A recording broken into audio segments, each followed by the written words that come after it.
Magandang umaga, narito na ang PTV Balita ngayon.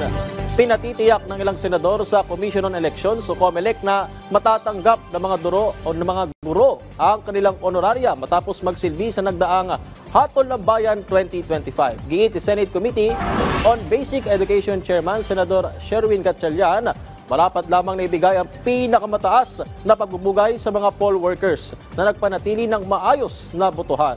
Mababatida sa inaprobahang compensation adjustment ni Pangulong Ferdinand R. Marcos Jr.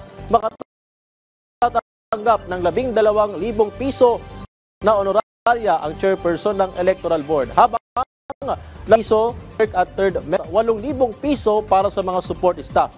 Pinunto ni Gatchalian na bukod sa paghubog sa susunod na henerasyon ng mga Pilipino, ang mga guro ang may tuturing na frontliners sa pangangalaga ng demokrasya ng Pilipinas.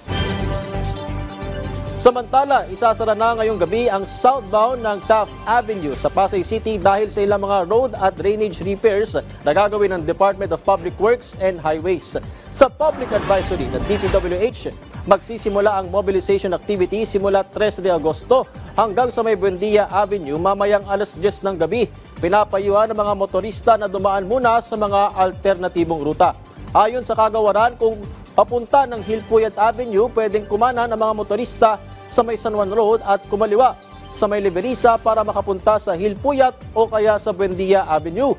3 buwan magtatagal ang pagsasara sa lugar para bigyang daan ang nasabing mga pag-aayos ng DPWH. At yan ang mga balita sa oras na ito. Para sa iba pang updates, i-follow at ilike kami sa aming social media platforms sa @PTVPH. Ako si Patrick De Jesus para sa Pambansang TV sa Bagong Pilipinas.